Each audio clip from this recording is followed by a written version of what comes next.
আমরা আমার নবীর জন্য আমার স্ত্রীকে ত্যাগ করতে পারি, আমি আমার নবীর জন্য আমার সন্তানকে ত্যাগ করতে পারি, আমি আমার নবীর জন্য আমার মেয়েকে ত্যাগ করতে পারি, আমি আমার নবীর জন্য আমার ঘর ত্যাগ করতে পারি, জমি ত্যাগ করতে পারি, আমার জীবন ত্যাগ করতে পারি। বেঈমানরা, তোমরা জানো না আমার নবীকে?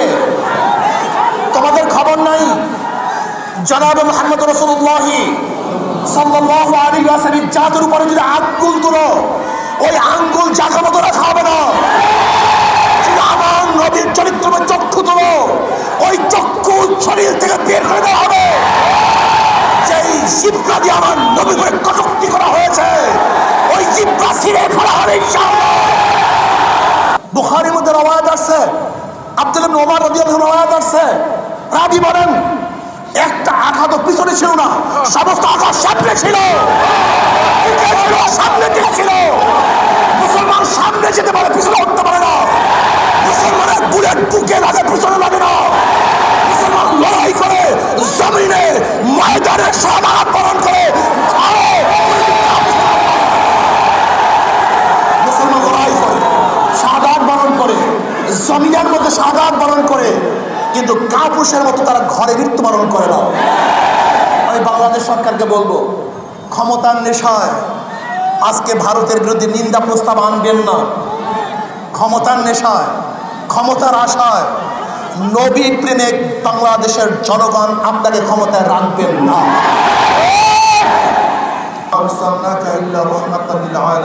সবাই দুরূদ শরীফ আল্লাহুম্মা সাল্লি আলা সাইয়্যিদিনা মুহাম্মদ সাল্লাল্লাহু আলাইহি ওয়া আলিহি ওয়া সাহবিহি ওয়া বারাকা সাল্লাম। ইসলামী আন্দোলন বাংলাদেশ কর্তৃক আয়োজিত আজকে মিশন উত্তর এই সমাবেশের সম্মানিত সভাপতি, দিগার ওলামায়ে কেরাম, সর্বস্তরের জনগণ ভাইয়েরা আমার, আমরা কেন এখানে এসেছি? আমাদেরকে কেউ টাকা দিয়ে আনে নাই, রিক্সা ভাড়া, গাড়ি ভাড়াও দেয় নেই। এই প্রচণ্ড রৌদ্রের মধ্যে আমাদেরকে থাকার জন্য কেউ বাধ্য করে নেই। আপনারা দেখেছেন অনেক ভাইরা ইতিমধ্যেই অসুস্থ হয়ে পড়ছেন, আপনারা দেখেছেন তাদেরকে নিয়ে যাওয়া হচ্ছে। এই প্রচণ্ড রৌদ্রের মধ্যে আমরা কেন দাঁড়িয়ে আছি? কার মহাব্বতে দাঁড়িয়ে আছি? কার ভালোবাসা প্রকাশ করার জন্য এখানে আসছি? আপনারা জানেন জনাব মুহাম্মদ রাসূলুল্লাহ সাল্লাল্লাহু আলাইহি ওয়াসাল্লাম যার নাম মুখে উচ্চারণ করলে আমাদের কলিজার মধ্যে শান্তি অনুভব করি। জনাব মুহাম্মদ রাসূলুল্লাহ সাল্লাল্লাহু আলাইহি ওয়াসাল্লামের উপরে দুরূদ পড়লে, যে ব্যক্তি একবার আমার নবীর উপরে দুরূদ পড়বে, আমার মাওলা পাক রব্বুল আলামিন তার উপরে সাথে সাথে 10টা রহমত নাযিল করেন। জনাব মুহাম্মদ রাসূলুল্লাহ সাল্লাল্লাহু আলাইহি ওয়াসাল্লাম শুধু মুসলমানদের জন্য রহমত নয়, আমার নবী গোটা মানুষের জন্য রহমত। আমার নবী শুধু মানুষের জন্য রহমত নয়, আমার নবী গোটা মাখলুকাতের জন্য রহমত। আমার নবী শুধু আরবের জন্য রহমত নয়, আমার নবী গোটা দুনিয়ার জন্য রহমত। জনাব মুহাম্মদ রাসূলুল্লাহ সাল্লাল্লাহু আলাইহি ওয়াসাল্লামের চরিত্র নিয়ে আপত্তি করার সাহস তুমি কিভাবে পেলে? তুমি জানো জনাব মুহাম্মদ রাসূলুল্লাহ সাল্লাল্লাহু আলাইহি ওয়াসাল্লামের চরিত্রের উপরে তার জমানায় বড় বড় শত্রুরা আপত্তি তুলতে পারে নাই।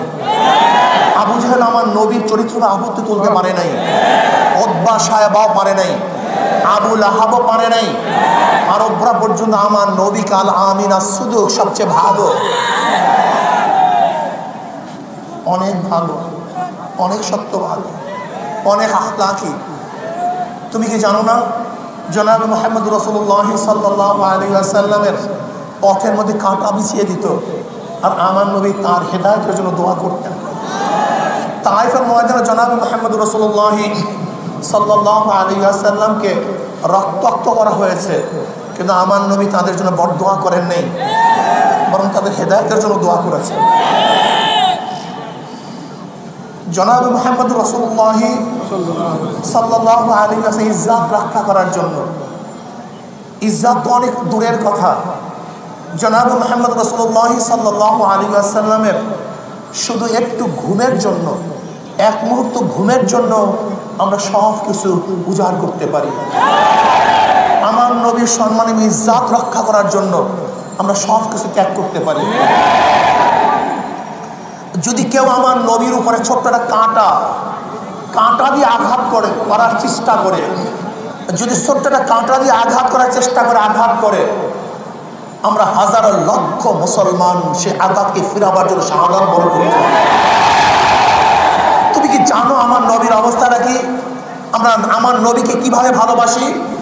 আজকে ভারত সরকার মুসলমানকে উৎখাত করার ষড়যন্ত্র করতেছে।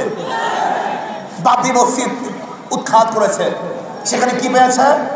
বাবরি মসজিদের নিচে মন্দির পেয়েছে। আর আমার বিশ্বাসের উপরে সুপ্রিম কোর্ট রায় দিয়েছে। আমি বলবো ভারতে কোনো কোর্ট নেই, ওখানে আদালত নেই, ওখানে আছে মোদির কার্যক্রম বাস্তবায়ন করার এক অফিস, ওখানে কোর্ট হতে পারে না। আবার আমরা কি দেখতেছি? বোরখা অবৈধ ঘোষণা করেছে। এটা কি কোর্ট? এটা কি আদালত? আবার এখন জ্ঞান বাবি মসজিদের মধ্যে নতুনভাবে ষড়যন্ত্র হয়েছে, সেখানে শিবলিঙ্গ পাওয়া গেছে। শিবের লিঙ্গ এত বড়, সব জায়গায় শিবের লিঙ্গ পাওয়া যায়। আর মোদী সরকার তো, মোদী তো বিবাহই করে না, তুমি লিঙ্গ দিয়ে করবাটা কি? তোমার লিঙ্গ খবর নাও কেন? তুমি এত তুমি বিবাহই করো নাই। অমুক জায়গায় শিবলিঙ্গ পাওয়া যায়, তমুক জায়গায় শিবলিঙ্গ পাওয়া যায়। আবার জ্ঞান বাবি মসজিদের মধ্যে শিবলিঙ্গ পাওয়া গেছে।